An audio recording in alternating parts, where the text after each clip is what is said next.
उस दोस्त या गुरु का नाम बताइए जिसने हर सुख दुख में आपका साथ दिया हो और आपका आगे बढ़ने के लिए प्रेरित किया हो। हमेशा ज़िंदगी में आगे बढ़ने के लिए अच्छी सोच विचार रखोगे तो आप आगे बढ़ सकेंगे।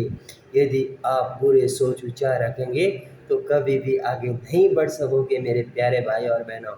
और जहाँ पर कदर नहीं वहाँ पर जाना नहीं, वहाँ पर आपकी इज्जत है वहाँ हमेशा जाना है। और प्रभु जी के दरबार में हमेशा जा कर के दर्शन करना है। दक्षिण पावापुरी जैन मंदिर में बहुत सुंदर सुहावना लगता है। भक्ति के भाव लेकर के खूब लोग आते हैं और चंद्र प्रभु दरबार में आकर के भक्ति लोग करते हैं और धूमधाम से भक्ति करते हैं। और इसलिए जहाँ पर इंसान की कदर है वहाँ पर हमेशा जाना है। जहाँ पर इंसान की कदर नहीं है वहाँ पर कभी जाना नहीं है। जहाँ पर आपसे प्रेम प्यार रहता है वहाँ हमेशा जाना है। जहाँ पर आपसे नफरत है वहाँ पर कभी जाना नहीं है। यदि आपके सामने दुश्मन है तो सामने मुस्कुराते रहो, क्योंकि दुश्मन भी मुस्कुराते हुए चेहरे को देख करके बात कर सकते हैं।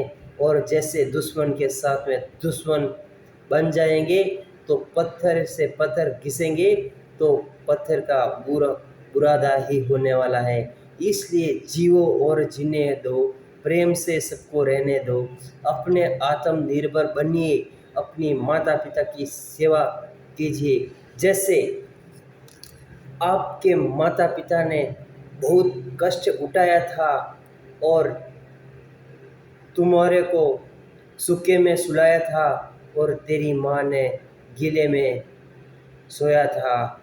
जब तुम छोटे थे और रोते थे उस समय में तेरे माता तेरे को कंधे पर सुलाती थी और उसके हाथ में बहुत दर्द होता था तो भी वो सहन लेती थी। और आज तू बड़ा हुआ और तेरे माँ बाप को तू बात भी बराबर नहीं करता है। ऐसा इंसान कभी भी नहीं चाहिए।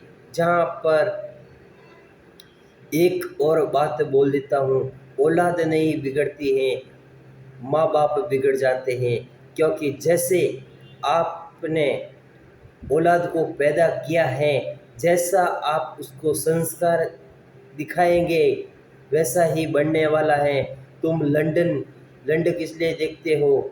लंदन नहीं देखना है और विदेशों में नहीं जाना घूमने के लिए, आप लोग जाना है राजस्थान में, जहाँ पर किसान लोग रात दिन मेहनत करते हैं, खून पसीना बहा देते हैं। उसका कार्य कैसा है, जाइए राजस्थान, गेहूँ को पैदावार कैसे किया जाता है, उसमें कितना पानी की ज़रूरत है, उसके अंदर कितने बार निनाण किए जाते हैं वो भी खुरपे से, और उसको कितना क्लीन करना पड़ता है। और उसके बाद में हिट्टा आता है।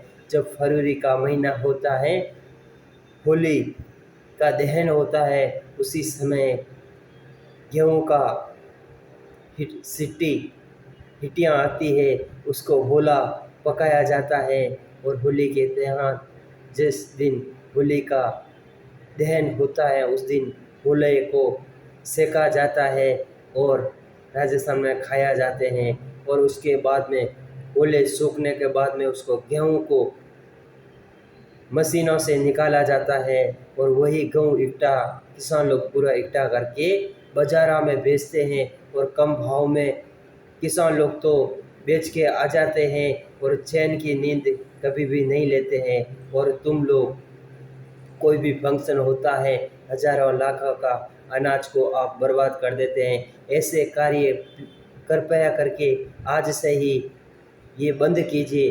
कम से कम चाहे कौन सा भी प्रोग्राम हो, चाहे मंदिर का हो, चाहे घर का हो, चाहे कैसा भी हो, उसके प्रोग्राम के अंदर ज़्यादा से ज़्यादा 15 से 20 ही आइटम रखें और कम से कम 5 आइटम रखें, उनसे आपका कार्य का खर्चा भी बहुत कम आएंगे और भरपूर पेट भर के खाना लोग खाएंगे और आपको दुआ मिलने वाली है।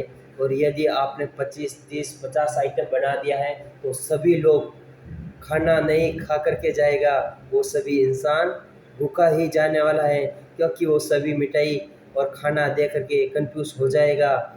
वो सिर्फ घूमते रहेगा और ऐसे ही जाएगा, घर में जाएगा, वापस खाना बनाना पड़ेगा, चाय बनानी पड़ेगी, पीनी पड़ेगी।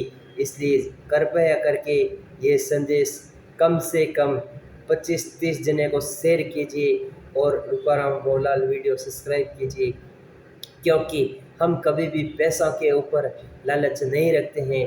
जो इंसान ने पैसे के ऊपर लालच रख दिया है वो इंसान नहीं कहलाता है, वो पैसा ही पैसा इकट्ठा कर लेता है, उसके पास में इंसानियत भी नहीं रहती है, उसके माता पिता की सेवा भी नहीं करता है और भाई बहन को इज्जत भी नहीं देता है। वो सिर्फ पैसा के पीछे पड़ा है और जिस दिन उसको छोटी सी बीमारी लग जाती है वो सब कुछ हज़ार लाख का पैसा कमाया हुआ सभी दवाई दारू में लग जाता है, हॉस्पिटलों में लग जाता है, नहीं तो उसका शरीर बचता है, नहीं उसका परिवार सहयोग देता है। ऐसे कृपया करके कभी भी ना करें। और यदि आपकी सेवा आपके माता पिता ने भरपूर की है तो वापस उसके बुढ़ापे में आप साथ देना। एक बात याद आ गई थी।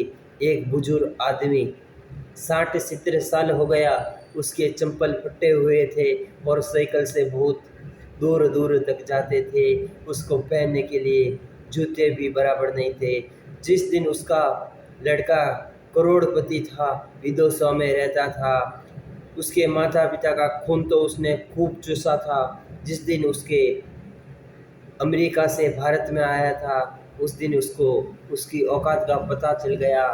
मैं और मेरी बीवी विदेशों में ऐश मौज किया, हजारों लाखों करोड़ों रुपए बर्बाद किया और मेरे माता पिता खाने पीने के लिए भी तरसते हैं, क्योंकि औलाद के लिए पैसा इकट्ठा करके रखती हैं। औलाद सिर्फ और सिर्फ माँ बाप को बर्बाद करने में लगी है। ऐसे इंसानों से 4 कदम दूर रहना है।